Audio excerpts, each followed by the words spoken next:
You are listening to KC Sports Network, proudly presented by Emprise Bank, your partner in possible.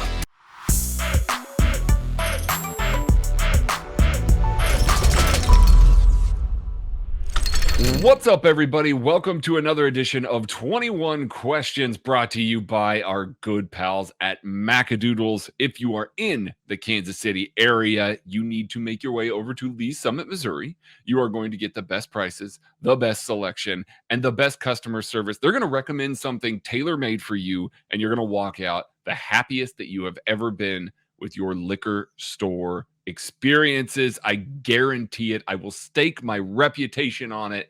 I don't know if that says more about me or about Macadoodles there, but I love them. I love that they sponsor this show, and I love that I'm joined by my dear pal, Tucker Franklin. Tucker, buddy, how you doing? I'm doing great. Macadoodles and Lee Summit. We were there. I want to say a couple weeks ago, but I know for a fact it was longer than that. But it feels like it was just a couple weeks ago because BJ Kissel and I were there doing a live 21 questions. That store is incredible. They've got a large selection. I got a Tennessee whiskey recommended to me. I don't usually drink a lot of Tennessee whiskey. Very tasty. Used it in a chili, that recipe that you gave me. Very good. So yes. Make sure to go check out Macadoodles. But I'm doing great. It's good to be back on 21 Questions. It's been a minute since I've been on. It was that Macadoodles 21 Questions, but it's been. That's been that long. Oh yeah, wow. Okay. It has been.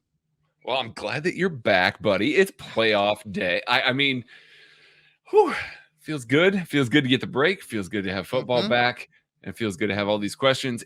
These questions are culled from the KCSN Discord. If you are a subscriber to KCSN Daily, that is $30 a month. Or $30 a year, or $5 a month. You can get all of our film breakdowns, all of our articles, and access to this Discord, which is honestly, it's the best group of fans that's out there. Like, it's such a great place to hang out in, all sorts of stuff there. But those questions are asked here. First one from Hobo Joe 93. Over the years, do you think Andy's coaching / offensive creativity has improved, gotten worse, or stayed the same? Tucker, what do you think about that? Well, to be fair, I don't remember a whole lot of Andy Reid's tenure in Philadelphia, but I do think that it has gotten better. Just as his time in Kansas City, I think his creativity has improved. I do think that is a credit to the people that he puts around him, and I think that Andy Reid would be the first guy to say that it's a lot about the guys around him, because if you look at the assistants that have come through Kansas City, a lot of them have become head coaches, and Andy Reid is facing one of them this week in the playoffs with Doug Peterson. So there's a lot of good offensive minds that Andy Reid is at. Andy Reid himself is a good offensive mind. What I think has been his biggest improvement throughout the years is time management. Remember when we talked about clock management, and that was like the biggest thing, the biggest knock on Andy Reid? That rarely, now knock on wood, because God forbid if I talk I'm about knocking on everything I got. And God forbid I talk about this and it comes up this weekend. But now that rarely gets brought up anymore. So I think that's kind of the biggest improvement that I've seen in Andy Reid throughout his tenure with the Chiefs. But yeah, I think just even in his time with the Chiefs, it's grown a lot.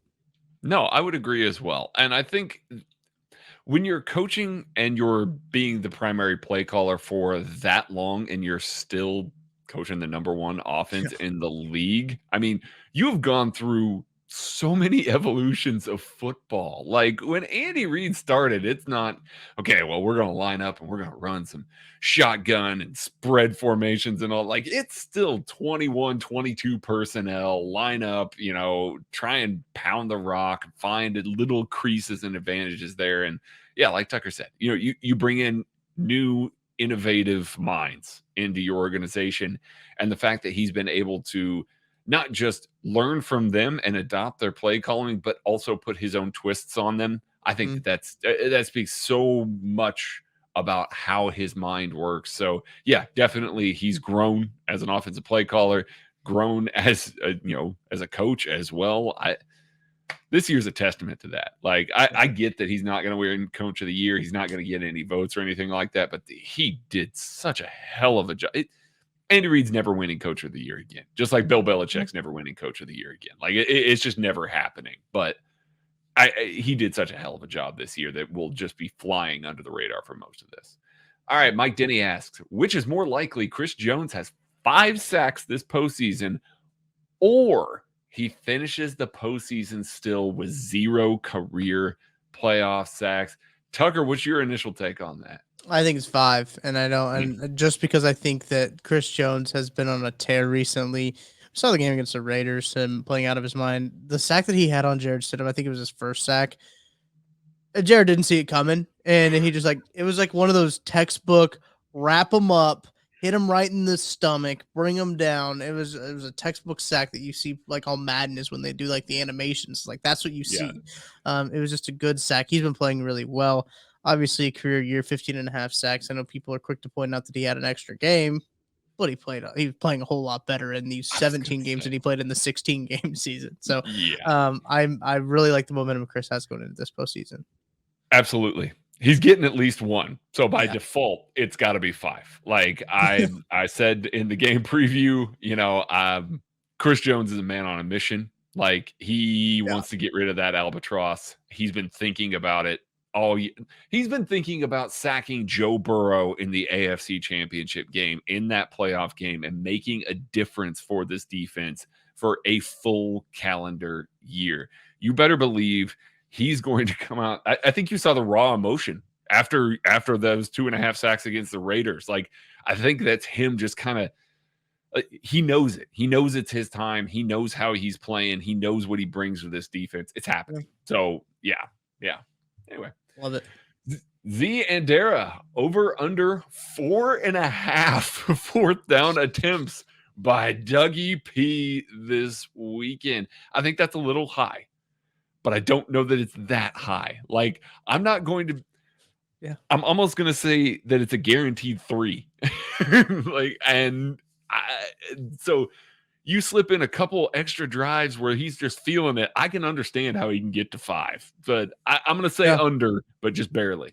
I do think it's a pretty good line because I think I can very realistically see 4 conversion attempts by the Jaguars. I think 4, to me, I think is one that you could see after the game gets over. You can see 4. 4.5 is kind of steep, as you mentioned. I'll take the over. Life's too short to bet the under. I'll take the over. I want to see people go for it on 4th downs all the time. As much as I do love punting and the art of punting, and go for it on 4th down. That's way more fun. It is way more fun. It is not for defense, but it is way more fun for offense. Yeah. Gooby 35. If you could take one player on the team and make one of their weaker traits elite, what player and what trait would you improve? Like editing one of a player's rating and matting. Tucker, turn one player's weakest stat to 99. Who is that player and what is that stat? If you want to think on it a little more, I've got mine. I want to hear yours first. I think I have one, but I want to hear yours first. Tommy Townsend's holding. That's what I'm ramping up to 99. He is a first-team All-Pro punter. Yeah. Crank that up, and then maybe we see a few more points on the board. Dude had a hell of a year punting the football. Hell of a year. I don't let the holding thing overshadow that at all. He was an exceptional punter. An absolute quiet hell of a year too. Like he shattered some team records by multiple yards in terms of average distance and just I can't remember what the other one was, but I think there were 2 of them that he hit. My first thought, Nick Bolton is very good at tackling guys, is getting the tackles, racking up those tackles. But if I could 99 his coverage and have him be a good downhill guy and a good in coverage, that's a cheat code right there. So I've been thinking, or you think about another thought process I had is make the rich richer at this point, right? Like Patrick Mahomes, he doesn't, his weak trait, maybe sometimes he drifts back in the pocket. Maybe sometimes his decisions are a little interesting. There's not a lot you can mess with Patrick Mahomes. I was trying to nitpick there. I was trying to nitpick there and try to go that way. No, or you could go. Let's go. Oh, Kadarius Toney. Kadarius Toney and durability. 100. 99 the durability on Kadarius Toney. That's a wonderful one. That's it. That's the one I'm going for. I do like the Nick Bolton one, but I do think the Kadarius Toney one is the one that that's the best one. Personally, I like the Nick Bolton one because you would be like one of 2 linebackers in the NFL that can do stuff like that. It'd be Right. Yeah. you and Fred Warner, Yep. and that's it. And Yep. boy, Fred Warner would be awesome on this team. So, yes. All right. Wolf 24, who is the key player not named Patrick or Travis to be able to make a Super Bowl run? I'm going to cheat. We already talked about Chris Jones. Yep. He's been the leader of the defense. He's been a defensive player of the year candidate. He makes tide-turning, game-closing plays. If those show up in the playoffs, typically those haven't been his forte. I get that. I talked about it's going to be this year, but typically it hasn't been his forte. So if he shows up in that way, like that changes everything for this defense, and then they can cakewalk to the Super Bowl. So it's other than Kelsey, other than Mahomes. I do think that you want to default it to the defensive side of the ball when you think of it that way. My first reaction was actually Jerick McKinnon, just with the way that Jerick McKinnon has been playing so well. But I do want to say defensive player. Colin Saunders has been playing really well. I think that's been a big part. Mike Dana, you could also say in the same vein as Chris Jones. Mike Dana has been playing very well. I believe when Maddie and I were doing our KCSN update, couple during the bye week, we gave out some postseason awards, and I gave Mike Dana my most improved player, and I think Mike Dana's ability to play rush from the inside, rush from the outside, it has been incredible. I think though I'm going to give it Juan Thornhill. You're going to see some big games from Juan Thornhill. I think that can really help them push them to a title, and that safety play in general. I think any of those safeties, if they play well, it's going to be hard for teams to beat the Chiefs if those safeties play well. Yeah, coming on strong too. I like that one a lot. I really like that one a lot. Mike in Sweden asks, do you think that Spags can control the game, referring to the Jags game? I think that's key.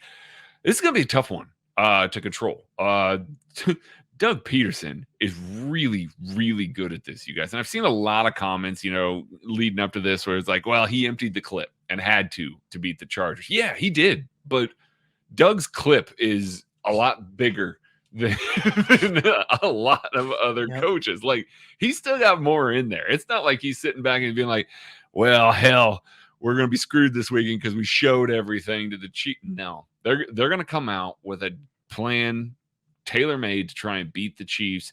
Steve Spagnuolo is so good at scheming that I think that their defense is going to start hot, and I think that they're going to come up with stops. I think they're going to play really well at the beginning of the game. I just think that Doug Peterson is going to counter that, and it's going to be who counters again. If Steve Spagnuolo can get back on top of that, that's the real question there, and he's proven that he's been able to so far. I would hope and expect that he is, but Doug Peterson's a hell of a coach. Yeah, he really is. I respect Doug Peterson a whole heck of a lot. And I thought when they hired him in Jacksonville that was the best coaching hire of the cycle. Even, Dable going to New York, that was a good one. But I still think that Doug Peterson going there was great for Trevor Lawrence's career, was great for just that franchise in a whole. Because Urban Meyer went in there and basically doused the whole office in lighter fluid and then lit a match, and that's basically what he did as head coach of the Jaguars. So he should be in consideration for that Coach of the Year award that we were talking about earlier. Dable's probably going to get it, I would assume. Yeah. But I think that's a pretty easy layup. But no, I think that Spags can control the game. I do. I think he'll mix coverages up. I think he will break his tendency. What Brett Coleman was talking about on Wednesday's episode of KCSN Update, I've been thinking about it a lot, just of how the Chiefs like to play with too high shells and how the Jaguars like to play against too high shells, and how there were some instances where there were some players open the last time these two teams played, but Chris Jones getting to Trevor Lawrence, bringing him down. Chris Jones batting balls down. You also got George Karlaftis, who seems to be the rookie of the year in the SWATs department. He's on the all SWAT team. So there's a lot of things like that I think that can really disrupt the Jaguars offense in general. But I do think that I want to see what they come out with scheme wise, because I do think that the scheme, there's Jimmys and Joes, there's X's and O's. The X's and O's part of it looks like it could be a little bit dicey, but I like the guys, the Jimmys and the Joes that the Chiefs have on the defensive side of the ball and coaching, calling the X's and O's to kind of scheme it up a little bit and get some pressure in Trevor Lawrence. He's still a young quarterback. Spags likes to get pressure on these guys. So I wouldn't be surprised if we see a whole lot of blitzing early. I will say that they've been repping a lot more single high at the end of the year. Just saying. I know at the beginning of the year they were basically living in. I got ready to say they're living in too high, but that's we can go a step further. They're living in cover 2 and cover Yeah. 2 man, and that's it. Yeah. It's not like they were playing a ton of quarters or anything like that either. But a lot more single high, a lot more guys kicking down. Justin Reid pressing tight ends on the line of scrimmage. You want to tell me that he's going to line up opposite of Evan Ingram? Give him a little something. That's something that we've seen just a little bit to close out the year that I could see him kind of trying to pull one over on him. So, yeah. All right, Tojo 144. Aside from the bourbon smash, what is your favorite cocktail to make with the Ben Holiday bottled and bond bourbon? For reference here, the bourbon smash is such a delicious drink. It's bourbon, lemon, cinnamon, like and a little bit of honey. Like it's just really, really refreshing, ridiculously good. They make it up at the Holiday Distillery. We got to have it there when we went up for the watch party. Tojo was there, so he's speaking from experience here. Tucker, do you have another favorite drink that you like to make with the holiday bourbon there? I was gonna say old fashioned because I think you gotta let it kind of be its thing. Do its thing. But that was the first one that came to my head. They've got a couple of them. They've got one that's cinnamon toast crunch, like a cinnamon toast shot. It's esque like that, right? They make it with Five Farms as well. They put the bourbon in it as well. It's good. But it's definitely like a wintertime drink, right? And there's a few combinations like that. But that bourbon smash is, it's elite. And it's good anytime, any weather. It's very good. Yeah. Yeah. I don't have one. I just like drinking it straight. I really Honestly. do. I mean, the bourbon smash is great, but I love drinking it straight. That's not an ad. That is not an ad at all. However, I do have an ad for us from one Tucker D. Franklin live. Buddy, tell us a little bit about DraftKings. Yeah, you guys probably thought Craig was gonna throw to a pre-recorded video, but no, I'm here. And I'm going to tell you about our friends at DraftKings, and the NFL playoff action, as you guys know, is continuing. We're one step closer to Super Bowl 57. And for the NFL divisional round, check out DraftKings Sportsbook, an official sports betting partner of the NFL. New customers can bet just $5 and get $200 in free bets instantly. Plus, all new and existing customers can take a shot at even bigger payout with DraftKings stepped up same game parlays. Boost your NFL winnings. With each leg, you add up to 100%. I was talking about this earlier. I like to do my little lottery ticket parlays. I've sent it to you, Craig, where I got a lot of these alternate overs on the lowest amount that I can do. It doesn't pay out a whole lot when you're just doing it straight up at the face value, but you go to the steps up same game parlays, and I got 10 legs on there. They're going to boost it a whole lot of percents there. So that's what I like to do. I might post one out on Twitter. So follow me on Twitter at Tucker D. Franklin. I'll post one out for Sundays. So you got to download the DraftKings Sportsbook app, and you got to use code KCSN to take advantage of these deals. New customers can bet just $5 on the NFL divisional round and get $200 in free bets instantly. Only at DraftKings Sportsbook with code KCSN. Minimum age and eligibility restrictions apply. See the show notes for details. Thanks, non-pre-recorded Tucker. That was great. I get to see your face every podcast when that happens, and this is way better. I like this way better, buddy. All right. Sign Juju now. Changed his username over there to that. Wonderful. What would be your post-game Waffle House destination after a big playoff win? For those that don't know, Trevor Lawrence said that the way he celebrated the first playoff win, he went to a Waffle House. That's pretty good. That's a solid choice there. Tucker, do you have something that would be your post-game Waffle House definition? We talked about this a little bit on outside the trenches, but it wasn't necessarily like this direction of like a post-game win. BJ just basically asked us, if we got a late night spot, we're going to take some people to where we go in Kansas City. And my first reaction was, we got to take them to Town Topic. Got to have a burger. Got to have the greasy burger.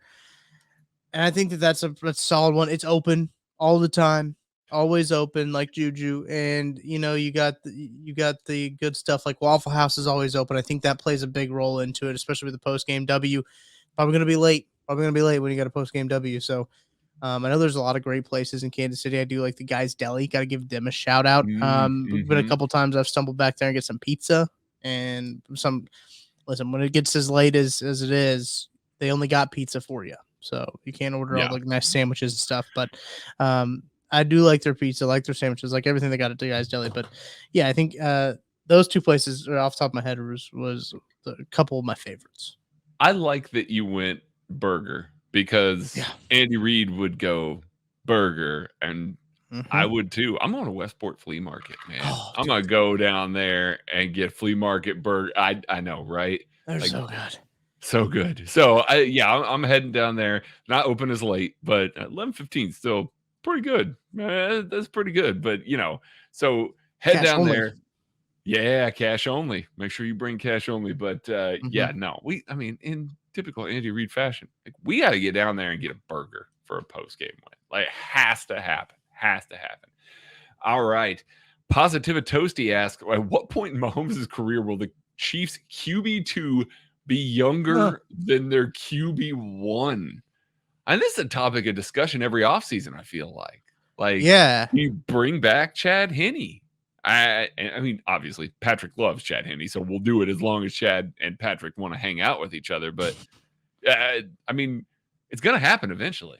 It's going to be after Chad Henne retires, right? Like that's the Mhm. logical thought process of when that will happen. Will be after because Chad Henne's going to be breaking news. Chad Henne's going to be here for as long as Patrick wants him to be here. A and Yeah. B for as long as Chad Henne still wants to play football. I say play football in air quotes. But you talk about a lot of the guys that the Chiefs brought in: Shane Bichelle, Mhm. Dusty Crum. Dusty Crumb. Yeah. Shout out Yeah. Toledo Rockets, Dusty Crum's own. Yeah, I mean, there are guys in there that could sling it and that are fun backup quarterbacks. But I know that we did have this conversation. I think we had this conversation in the offseason just when we were Mhm. talking about the rosters in general. Just like, at what point do you bring in a guy that you can trust wins games at backup to a guy that you get along with, with Patrick Mahomes? And I don't know if you ever get to that point. Yeah. I don't know if you would either. I mean, I will say this. Shane Buechele has been on the Chiefs practice squad for 2 years now. I Mm-hmm. mean, he has hung around. He has stuck around. He obviously, you see all the pictures of the QBs going out. Shane's there with them. Yep. I'm just saying, Patrick likes a good hang in the room. For obvious, it's not just like they're hanging out and just shooting the shit or anything like that. Texas kid They're too.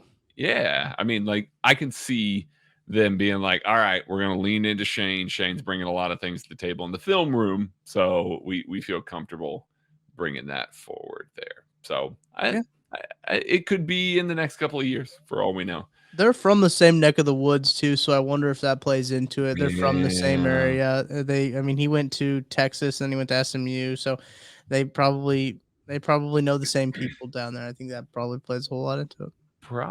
Probably does. All right. Casey from Casey asks, how many defensive players can develop into all pros going forward? Well, I got one, and Chris Jones right now, obviously. I think realistic choices here. I do think that Nick Bolton can improve to become an all pro. Linebacker is such a difficult position for the all pro position. Like, it depends on the year. Like, one of these years, like, there's going to be an organization that's just like, the coverage linebackers aren't really doing it for me this year. So we got to pick a run stuffing linebacker. And if you're looking at him, or if you're looking at that, I mean, yeah, he can make it there. So that's definitely the case. I think Trick McDuffie has a shot. I do. I know that, this year's been, at the end of the year's been a little bit up and down for him, but he missed so much of the year and missed so much experience. I think a year in the weight room, a year or an off season doing that. I truly think he's got elite traits, potential cornerback one traits. I don't know if he'll ever be CB, first team all pro just because of his size. And there's going to be coaches that are going to be like, nah, about him. But Right. I do think that he's got a shot at making a second team all pro roster. Anybody else that I'm missing there, Tucker? Legarius? Maybe Legarius. Yeah, I could see that. He got some votes this year, but I don't think it was a I can't remember how many votes he received, but he did I think receive some. Nick Bolton 1 or received some this year, 2. but yeah. Yeah. And I think your point about Nick Bolton is a great point because he is good. He's a good football player, but Mhm. so All Pro is so hard because I think there's only like 2 or 3 linebackers in like the whole league that make it. So like you've got to be better than like okay, Fred Warner's a lock, right? And then it Mhm. kind of rotates. I think Matt Milano made it this year, maybe first or second game. I can't And he remember. was elite this year, Matt Milano. He Like, was I mean, very good this year. Matt so Milano was very good. good this year, and I think that's what is so hard when like Chiefs fans are like, Nick Bolton played really well this year. Yes, he did play really well He this played year. really well. Played Yes. really well, but the All Pro is like you got to be like the top 3. You got top 6, I guess, at your position. When at a position where there's a lot of Well, guys there. Like quarterback's the same way, right? Like quarterback, yes, there's a lot of absolutely. cooks in the kitchen when it comes to that. So I think that's when you look at other positions like that. I think interior defensive line is something that with Chris Jones, I think a conversation that we was always going to have. Edge, there's just a lot of different, a lot of guys in that room. But I do think that um, I probably know. Nick is going to be your closest one. I think. I think so as well. I do. It's I yeah, I think that he's probably now that we can move on from talking about Chris in that right. regard because yeah, I, let me put it this way.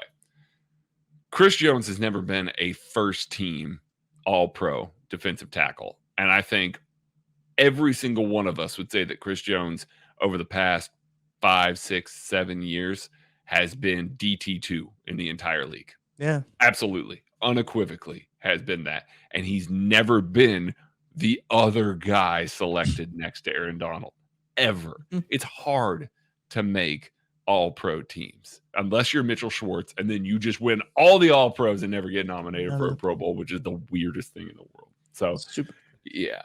Such a weird thing there. All right. Nick asked about some of the things Chargers did so well to T-Law in the first half. Go and listen to the pregame show.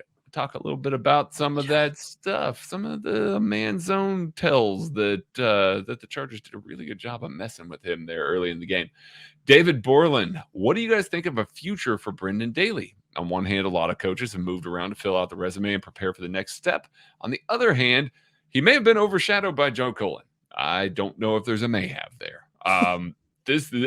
Honestly, this defensive Yeah. No. line You're right. transformed. Like, listen, it's not just Chris, although Chris has had the best year of his career, but there's a lot of reasons why Chris could have been Yes. motivated for this year and do things like that. And I'm not going to fully attribute that to Joe Cullen, even though Chris did.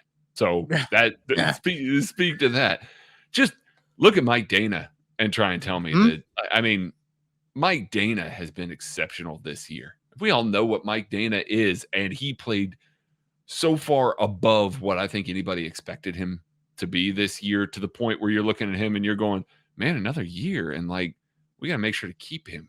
Like, he's just one of Mhm. those glue pass rushers that is going to be so important in so many different ways that, like, you got to keep a guy like that.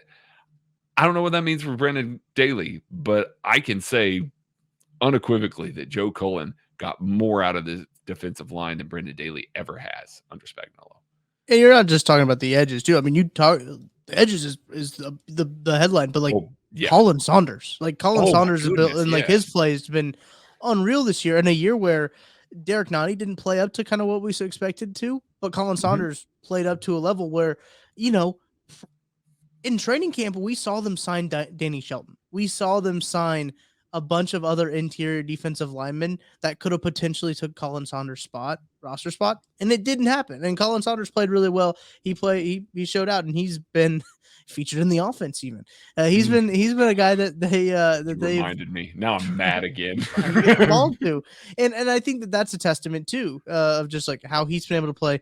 Tershawn Horton too, before his injury, was playing well, and I mean there's a lot of guys on that defensive line that I think is just makes what they did this year. And I know we've talked about this on literally every show I think we've ever done on this network in the past like 2 weeks about how they went from 29th to second in team sacks. Like Mhm. that's incredible. And like nothing really changed. Like they signed Carlos Dunlap, lost Alex Okafor. Oh yeah, and got Joe Colin. Yeah. So that was kind of the biggest change in terms of all the personnel wise. I'll throw a little love George's way. Like Every time I say that, I forget George, and I don't do it on purpose. Every time I set that up, I forget George, and I feel bad because like George has done like a good, like it's been a good rookie year for George Karlaftis. Good is an understatement. He is well overperforming his draft spot and where 100%. The edges in that position usually are taken. Yeah.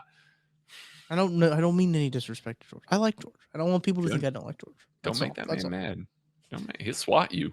Yeah, that's gonna hurt. I don't know if you know this. That man played water polo. That's gonna be the new. Oh my goodness, we're gonna be hearing that. Played baseball. Oh yeah, I know. We're gonna be hearing those things for a little while. All right. Zach has specifically directed this question for you, Tucker. What's the secret to obtaining greatness?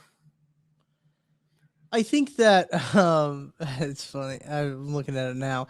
I took this as the dog, right? You have the dog in you.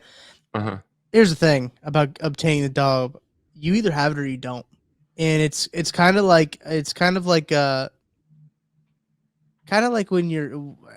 I've heard this said about humility. Okay, I'm gonna come back to it. Okay, as soon as you know that, as soon as you say that you're humble, you're no longer humble, right? As soon as you say you're a dog, you're no longer a dog.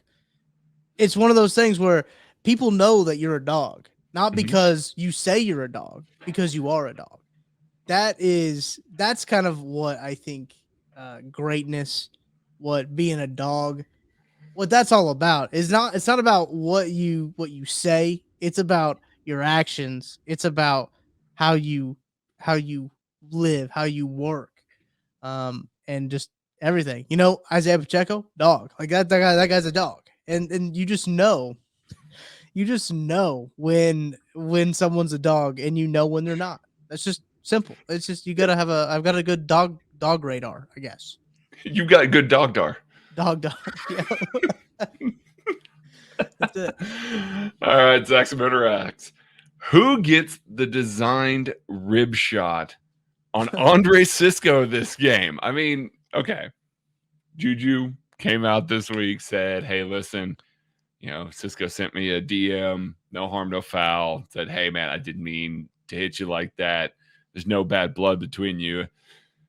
Bobby Stroop comes in immediately afterwards on Twitter. Is like, yeah, we'll see when the game happens. And so, that automatically makes people wonder here. Who do you think, if anybody is scheduled to do so, who do you think makes sense to take a shot, a legal shot at Andre Cisco?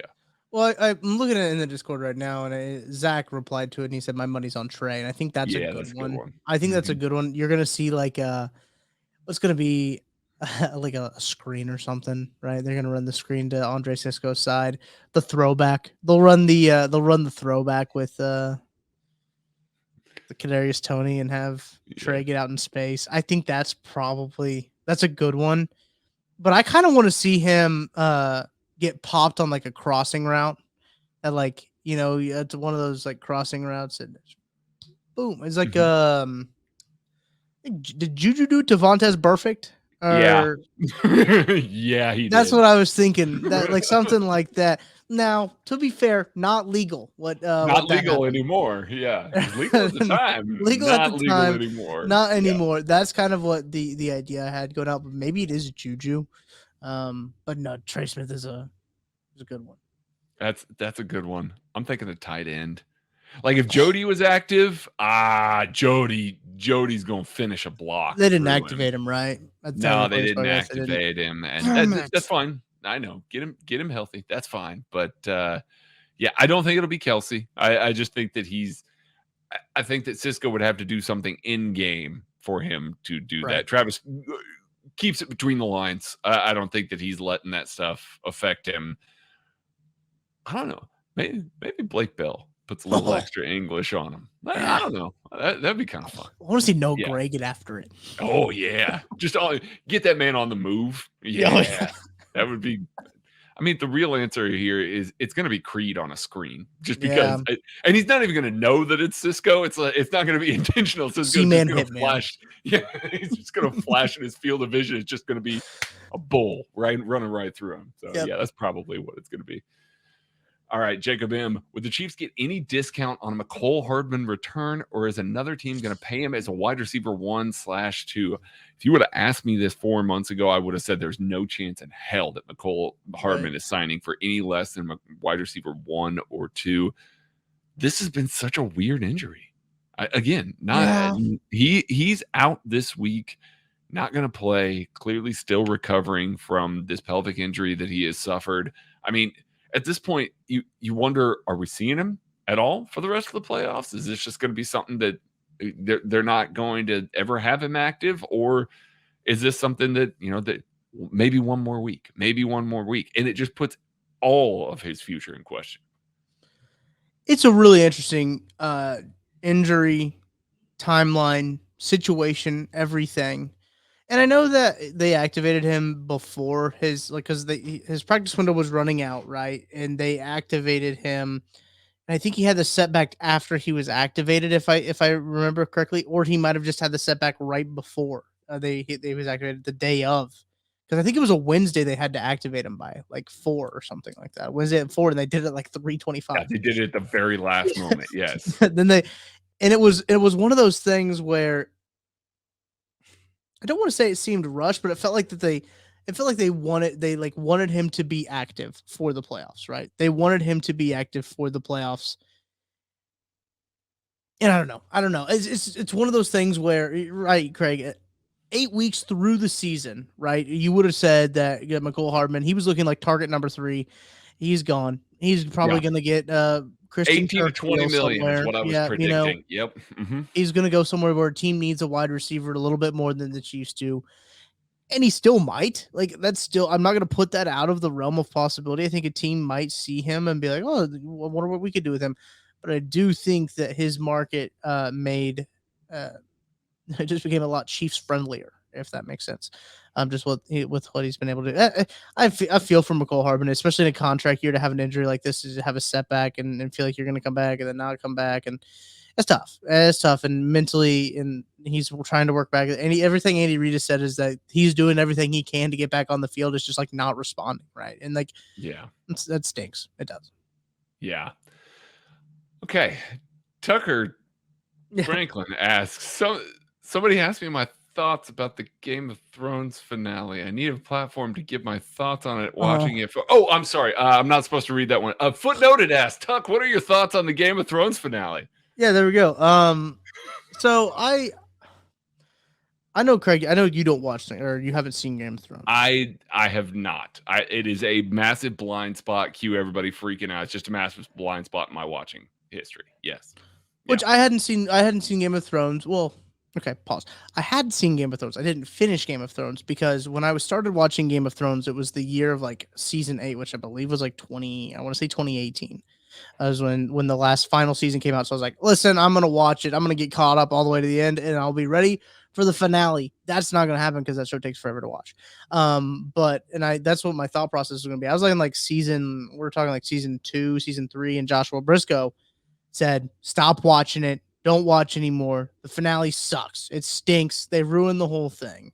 So I stopped watching it until recently when House of the Dragon came out. I watched House of the Dragon, and then I was like, you know what? I should probably watch all the way through Game of Thrones. So that's what Tara and I did. We watched all the way through Game of Thrones. And I think, 2018. So was that 5 years? Something like that, yeah. 5-ish years, Golly, that's wild. 5-ish years later, after the Game of Thrones finale, I don't think it aged. I think it's fine, and that's the thing is that I think a lot of people at the time get caught up and I think this goes for a lot of finales, right? When something's over, you don't like how they end it because it's not how you picture it to be ending, right? So I think that with a lot of finales, people get worked up about them, but in hindsight, when you go back, watch that thing 5 years later, there are some things here and there, some small ticky-tack things that I would be glad to discuss with people who are interested that I do think could have ended in a different way. Jon Snow going, where he goes, I don't necessarily agree with. Then there's some killings of some people that I don't necessarily agree with. But all that to say is, I don't think that. I don't think. Also, I should have said spoiler before this started, but this is over 5. This whole okay. This is another thing. This whole show is over 5. That's over 5 years. You've had plenty of time to watch it. There's no need for a Producer spoiler alert Jordan's in the chat going, "Don't spoil it. I haven't seen it yet," even though he asked for your thoughts on the finale. That's true. There's been plenty of time, so that's why I didn't start off with the spoiler alert. I think that I think anything outside of 5 years content wise, if you haven't seen it yet, and there's no need for a spoiler alert because you had every opportunity to watch it. That's not a shot at you directly, Jordan. But I'm just saying in general. I do think that there are a lot of interesting choices in that finale, and I do think that it ages better than you think it would. Than the time that it ended, and I do think that they did some things that are necessary that maybe some didn't like. But watching it all the way back through, maybe you should. Maybe if you didn't like the Game of Thrones finale, watch it again. Watch the last season again and get back with me. Okay. We'll get our other TV question out of the way here because this one might go longer than the Game of Thrones one. Casey Chris asks, "What's your favorite I Think You Should Leave sketch?" Oh gosh. I just saw this. I did not know this was a question until just now. Yeah, it is. Yeah. Listen, KCSN group has tiered these episodes. We've done the tier maker on them. I don't have time for that sort of thing, but I criticized everybody else's instead because I do have time for that sort of thing. Mm-hmm. So, Tucker, I know that you have he's looking at his phone right now to look at this. Man. I've also found the list in my phone of I think you should leave sketch ideas that I have that I think would be good. So I have those as well. Where is you go? Where is my list? I do think off the top of my head, Corncob TV, Coffin Flop, S tier. The 2 episodes, if you were going to start on that show, and listen, first off, a prelude to all this conversation. If you don't know, I think you should leave. It's an interesting show. Like, it's not a show that I like to recommend to people because it is an interesting type of humor. I will say this. I know a lot of people that watch it, and I have not recommended it to anybody. How about that? Yeah. Yes. It's on Netflix. I think you should leave. Tim Robinson. So basically the premise of the show is it's a sketch comedy, and it's basically his sketches that he brought to SNL that they didn't want to do, right? He was on SNL. That's the premise of some of them. Some of them he's just come up for the show, right? But that's how the show started. There's 2 seasons of it now. I do think season 2, episodes 1 and 2 are the best 2. The 2 episodes back to back. All the sketches in there are perfect. I mean, they're great. That's the episode you should start with. You got Carl Havoc on that one. You've got all kinds of good stuff. I think I've got to find my list because I've had it where I give a plus, a minus, or a plus, you ranked. I had a whole system, single episode of it. Yeah, to determine which one was the best full episode, and yeah, that was. I mean, I do know for me. Just because we had that conversation, season 1, episode 5 is my favorite because it's got the day that Robert Palin's murdered me, kind of a Johnny Cash knockoff, where the guy that he's ad-libbing with, the famous scene in Walk the Line where he comes up with the song in the booth and all of that. Yeah, the twist on this one is his bassist also starts freelancing and starts singing along, and it's a completely different song. And then the other one from that episode is Brooks Brothers, and I think anybody who's spent any time on the internet has seen Tim Robinson in the hot dog costume asking, we're all trying to find the guy who did this, and that did this is whoever drove a hot dog shaped car into a Brooks Brothers. So it's those are up there. Both of those episodes are amazing. That is such a good episode. And I finally found my sheet. Season 2, episodes 1 and 2, I think you've got some classics like You Can't Skip Lunch, starting off episode 1, season 2, Corncob TV, I Don't Want to Be Around Anymore, Carl Havoc. I'm sure you've seen that meme. I think a lot of the memes do come from like this stretch of episodes, right? Stretch of episodes, the Haunted Tour, the Ghosts one, the Adult Tour. That's a good one.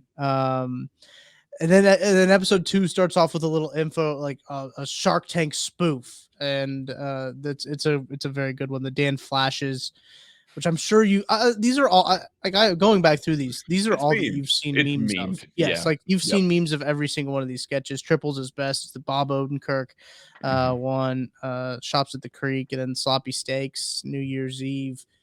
Yeah. It's a great show. I really enjoy it. It's my humor, and it does take a little bit because you watch it and you're just like, what is going on? And then number 2, you're the second watch, you're just like, okay, this is kind of fun. And the third By the watch way, is the second watch, he's talking about the full series all the way through. yeah, Not not just just one episode. Yeah, not just one episode. it's the whole series. So, Yep. Okay. yeah, you got the two you have the 2 shows that I was the most long-winded about. I got questions asked right here. Game of Thrones, and I think you should. Perfect. To be fair, you asked for one of those, and the other one, Yeah, that's true. You kind of asked for it by just being you, by being around. By being around. All right, back to Chiefs questions here. K Gummer asked a really, really good question here. Outside of quarterback, when it comes to draft prospects, which position groups are on the extreme side of both nature versus nurture in terms of team / culture / situation infrastructure? Basically, he's saying, which players are able to overcome bad team structures? And, we hear about it all the time. He's referencing the quarterback right there. We hear about it all the time. Trevor Lawrence, Chiefs are playing this weekend. An exceptional quarterback. We talked about it relentlessly. Urban Meyer damn near ruined him in one season. So, I mean, the quarterback is so coach and situation dependent that I get exactly where he's coming from here. I'm going to say wide receiver on this one. Wide receiver is a tough one because, like, if you put Tyreek Hill into, an offense where, it's going to be a run first offense, quarterback's not going to push the ball down the field. Let's call it the 49ers offense. They'll push it a little bit, but let's call it the 49ers offense under Brock Purdy as it stands right now, where they just kind of sit on the ball a little bit more. Things are a little shorter. They get the ball into the hands. They'd use Tyreek Hill well. Don't get me wrong. Kyle Shanahan's elite at that, it's scheming guys up, but it would be a lot more short stuff.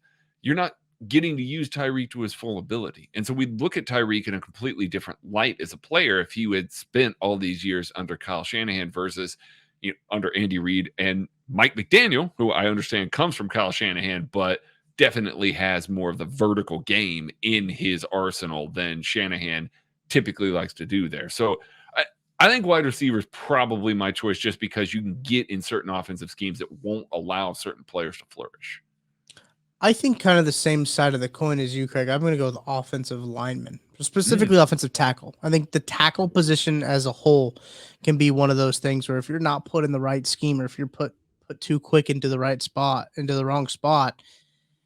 And we also like to see, this is a very NFL thing that happens, is we see good tackles get moved inside the guard all the time that shouldn't necessarily be moved to guard, and I think that it comes down to the team need, right? You see a tackle, usually tackles can play guard a little bit, and usually the guards just stay guards, right? That's how it goes. But I do think that that's one of those things where the situation has to be pretty good. Like, specifically Darian Kennard. We were talking about Walker Little a little bit with Joshua Briscoe on Thursday's KCS an update, and I liked Walker Little coming out. I thought he would be a good guy to basically do what Darian Kennard basically was, but I don't know if he would have been put in like the situation that he's in Jacksonville wouldn't necessarily be the same what he's in Kansas City. I don't know if he would be the starting right tackle. I still think Andrew Wiley would probably still get that nod over him just because of all of that stuff. So again, like you can be good in one spot and not good in another. So offensive tackle, obviously I'm going to go with offensive line, but that's my thought. I like that one. I like that one a lot. All right. Maddie asked this one. With the news that Tucker is the most likely KCSN employee to own truck nuts, totally see that. Totally. Did you say that? Did you say that? Actually, no, Maddie said that on the radio. He said it on Sports Radio 810 on the Zone. I believe Joshua Briscoe asked him who the most likely KCSN employee he was to own truck nuts, and he did not hesitate and said my name. To be fair, Yeah, I probably It's would. no, I think he's right. Like, he's 100% right. Like, I mean, I would do it, but the way that I would own it would be ironically owning it, right? And then, Right. Yeah. No. It wouldn't be on purpose. You'd just be right, like, right. Look at that. Look Hilarious. at That's that why down I would there." do it. Yeah. He said, yes. Who is the most likely KCSN employee to change their own oil every single time, and who is least likely? Tucker, I want you to take this one first. I think Matty changes his own oil every time. Just because how I know that Matty is. Now I could be wrong because I know that Matty does a lot of stuff around the house. You know, he's a farmer. He's a farmer man. He is a farmer Um, man. he's a farming man. He's a man, salt of the earth type of guy. So I think that like that's the vibe that I get. But I also would not be surprised if Matty is on the other end of that spectrum of not getting a oil change. Like that would not shock me at all. Kent for sure does not get his oil, does not change his oil. So that is a fact. Kent is like me, and Kent is driving up to that Valvoline every single time. He's probably rolling in a few thousand miles over, like I do every time, and getting his oil changed. Kent's probably more responsible though than me and with a few thousand. I was gonna say you were Kent for that one. So Yeah. at least we're on the same vein. I've changed my oil by myself every single time for probably the last 8 That's years. on brand. It really kind of is on brand. I've been doing that for a while. I do think Matty changes his own oil as well, but definitely I've been doing that for a long ass time. Mostly because I'm too cheap to pay somebody else to do it. So yeah. I don't know how. Well, I do know how. I don't want to do it. Okay. I know how to do it. I don't want to do it. I was gonna say, oh, buddy, I can teach. Oh, no, never mind. That's a different thing. Yeah, you don't want to. All right. Grayson asks, Kadarius Toney TD punt returns in 2023 over under half. So basically he's saying, can he get one in 2023? Let's call it the calendar year, just cause. It is so hard. It is so hard now to return kickoffs. And it really is. The fact that Bills had 2 in that game, the game after DeMar Hamlin, is absolutely insane, by the way, because they had like, I think it was the last like 299 games or something. There was only 2 and then they had 2 in the same game. I don't like it. I don't like this. Because I just think it's very hard to do, and like the situation has to be just right. And how many punts is Kadarius Toney realistically going to field? I don't know. I'll probably say under. I'm gonna say over just because he's electric with the ball in his hands. Yeah. Now I'm starting to waver a little bit because Andy's gonna be like, you know what, we need that dude on offense, and we've seen what happens to Dave's guys when that happens. So they don't return punts anymore. But I don't know. Sky Moore returning punts next year? Maybe he gets the old bugaboos out, and he can. Maybe he does. He just got them all out this year. He's going to be the best punt returner of all time now, clearly. All right. We started with Hobo Joe. We're ending with Hobo Joe. 93. Game plan wise, do you think Andy brings a little extra this week since he's facing a former understudy? Do you think he tries harder to outperform those who learned from him, since they likely have some edge on him compared to coaches that have not worked from him? What do you think, Tuck?